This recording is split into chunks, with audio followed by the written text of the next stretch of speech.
नमस्कार, जय हिंद, वंदे मातरम। एक बार फिर से आप सभी का स्वागत है हमारे YouTube चैनल तारातरा बॉयज के अंदर। वहीं हमारे चैनल पर आप नए हैं तो चैनल को लाल बटन दबाकर सब्सक्राइब जरूर करें ताकि हर अपडेट आपको मिलता रहे। वहीं महाराष्ट्र राज्य के अंदर मची राजनीतिक घमासान के बीच में जहां एक तरफ उद्धव ठाकरे को राहत की खबर मिली थी, अब भाजपा के लिए ही चिंता का विषय बन गई है। क्यों आपको पूरी जानकारी बता दें कि अभी महाराष्ट्र राज्य के अंदर सीएम उद्धव ठाकरे ऐसे सीएम है जो ना तो विधान परिषद के सदस्य है ना ही विधान सभा की, जिसके चलते अभी महाराष्ट्र के अंदर 27 मई से पहले पहले उद्धव ठाकरे को एमएलसी के चुनाव करवा के एक सीट पर जीत हासिल करनी थी। लेकिन इस बीमारी के चलते पूरे देश के अंदर लॉकडाउन लगा हुआ था और उद्धव ठाकरे के चुनाव आयोग ने अनिश्चितकालीन तौर पर स्थगित कर लिए थे, जिसके बाद में उद्धव ठाकरे के कैबिनेट ने लगातार राज्यपाल भगत सिंह कोश्यारी के पास में प्रस्ताव 2 बार भेजे गए, लेकिन भगत सिंह कोश्यारी ने कोई जवाब नहीं दिया। जिसके बाद में उद्धव ठाकरे खुद मिले महाराष्ट्र दिवस और मजदूर दिवस यानी 1 मई कल की सुबह के समय में, और भगत सिंह कोश्यारी ने चुनाव आयोग को एक प्रस्ताव भी लिखा कि वो जल्द से जल्द जो महाराष्ट्र के अंदर संवैधानिक रूप से संकट आया है सीएम खुशी के लिए, उसके ऊपर ध्यान रखते हुए महाराष्ट्र के अंदर एमएलसी के चुनाव करवाए। जो लॉकडाउन के चलते कुछ केंद्र सरकार ने गाइडलाइन जारी की है उनके तहत, जिसके बाद में चुनाव आयोग ने दोपहर के समय में बड़ी राहत की खबर दी उद्धव ठाकरे को कि महाराष्ट्र में एमएलसी के चुनाव 21 मई को किए जाएंगे। लेकिन उस समय ये पता नहीं था कि महाराष्ट्र और पूरे देश के अंदर लॉकडाउन को फिर से तीसरे फेज के तौर पर बढ़ा दिया जाएगा और अब बीजेपी पार्टी के लिए ही चिंता की घड़ी आ चुकी है और बड़ा झटका मिलता हुआ नजर आ रहा है। क्योंकि जहां एमएलसी की 9 सीटों पर चुनाव हो रहे थे, उस समय देवेंद्र फडणवीस ने बड़ा बयान दिया था कि महाराष्ट्र के अंदर सीएम उद्धव ठाकरे और एनसीपी कांग्रेस एमवीए के गठबंधन के खिलाफ भाजपा पार्टी का कैंपेन ऑपरेशन अरुणा शुरू हो चुका है, जिसके अंदर एमवीए के करीबन 57 एमएलए थे जो भाजपा पार्टी के संपर्क में थे, जो कभी भी इस्तीफा दे सकते थे, जिसके चलते भाजपा की सरकार फिर से बनाई जा सकती थी महाराष्ट्र राज्य के अंदर। लेकिन अब जो झटका मिल रहा है उसकी बात कर रहे हैं कि जब लॉकडाउन अब और बढ़ा दिया गया है 2 हफ्तों के लिए यानी 17 मई तक और 21 मई को चुनाव है, उससे पहले राज्यपाल भगत सिंह कोश्यारी का एक और बयान आया है कि अब चुनाव होने बड़े ही मुश्किल और घड़ी के अंदर नजर आ रहे, क्योंकि जहां WHO ने यह कहा है कि अगर लॉकडाउन को नहीं बढ़ाया गया भारत देश के अंदर तो फिर जो 25,000 का इस बीमारी का आंकड़ा पहुंचा है पूरे देश के अंदर, वो मिलाकर 1 लाख से भी ऊपर चला जाएगा। जिसके चलते केंद्र सरकार ने बड़ा फैसला लेते हुए लॉकडाउन को बढ़ा लिया और महाराष्ट्र के अंदर खास तौर पर ध्यान रखा जा रहा है, क्योंकि सबसे ज्यादा मरीज यहीं पर सामने आ रहे हैं। पिछले 24 घंटों की बात करें तो करीबन 1000 से ऊपर का आंकड़ा सामने आया, जिसके अंदर अब कुल मिलाकर करीब 10,743 मरीज हो चुके हैं, जिसके अंदर 400 मरीज ही ठीक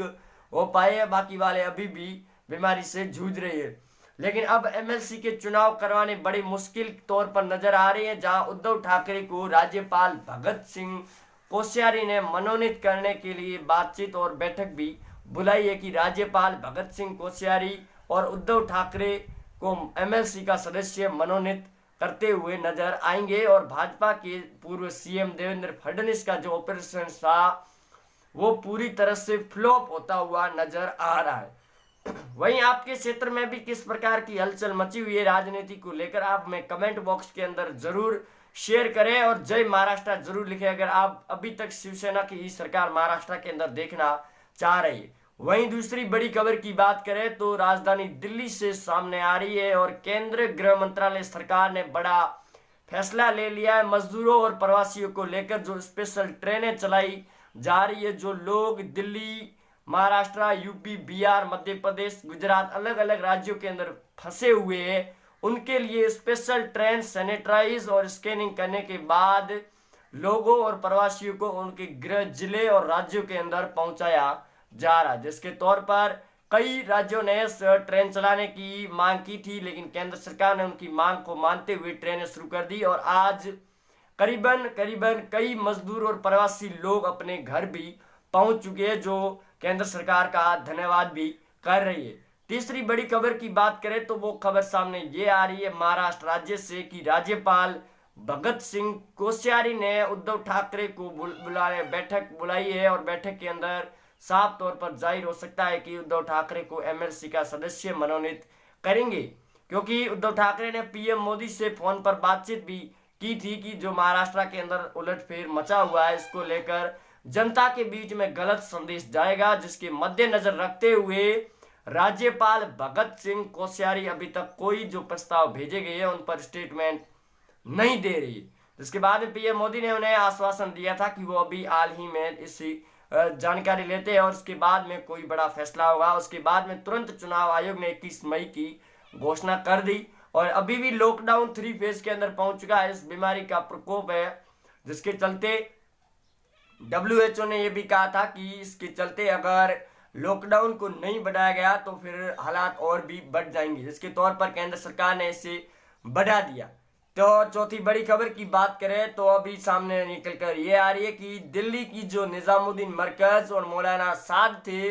वो पूरी तरह से शिकंजे में आ चुके हैं, और अब वो बाहर जाने वाले नहीं है, क्योंकि तबलीगी की जमात और मस्जिद के जो जरूरी कागजात थे जांच पड़ताल के अंदर धीरे धीरे बड़े खुलासे होते हुए नजर आ रहे हैं। दूसरी तरफ रिपब्लिक भारत के chief and editor Arnab Goswami लगातार सोनिया गांधी, कांग्रेस और तबलीगी की जमात को लेकर लगातार बयानबाजी भी कर रही है, लेकिन एमवीए की सरकार के बीच में जो घमासान मचा हुआ है महाराष्ट्र की सरकार में,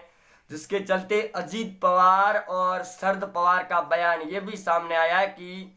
उद्धव ठाकरे को अपनी खुशी बचा के रखनी है तो फिर सोनिया गांधी के दबाव या फिर उनके नेतृत्व में ही काम करना होगा। यहाँ तक कि सोनिया गांधी का ही शिकंजा रहेगा महाराष्ट्र की राजनीति के अंदर। उद्धव ठाकरे भले ही सीएम बने हो, लेकिन वो कोई भी बड़ा फैसला नहीं ले सकते हैं। लेकिन भाजपा पार्टी लगातार उद्धव ठाकरे पर दबाव बना रही है कि वो जनता के लिए क्या कर रही है, क्या नहीं कर रही है, उसकी पूरी डिटेल दी जाए। और बीजेपी पार्टी ने यह भी आरोप लगाया कि महाराष्ट्र सरकार इस बीमारी के जो मरीजों के आंकड़े सामने आ रही है उन्हें छिपा रही है, जिसके तौर पर कई बयानबाजी भी हो चुकी है। और उद्धव ठाकरे को योगी आदित्यनाथ ने भी लताड़ा गया। योगी आदित्यनाथ ने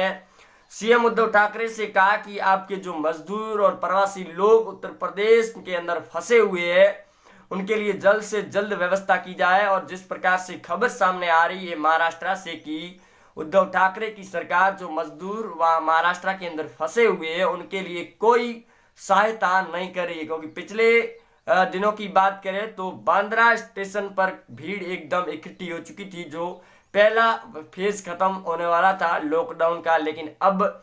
तीसरा फेज भी लग चुका है। 14 दिनों के लिए और लगा दिया गया। अगर जरूरत पड़ती है तो ये लॉकडाउन और बढ़ेगा। यहाँ तक कि हमने पहले से ही कहा था कि 30 मई तक लॉकडाउन रहेगा, इसमें कोई दोहराए नहीं है। और 30 मई के बाद में देखा जाएगा कि अगर इन मरीजों के आंकड़े जो करीब आज 30,000 के ऊपर पहुंच चुके हैं उनके अंदर अगर धीरे धीरे गिरावट आती है तो फिर लॉकडाउन को फिर से देखा जाएगा, अन्यथा लॉकडाउन को रेड जोन, ग्रीन जोन और येलो जोन के अंदर रखा जाएगा। वहीं मध्य प्रदेश के अंदर भी कई ऐसे जिले हैं जो रेड जोन से लगातार बाहर होते हुए नजर आ रहे हैं, क्योंकि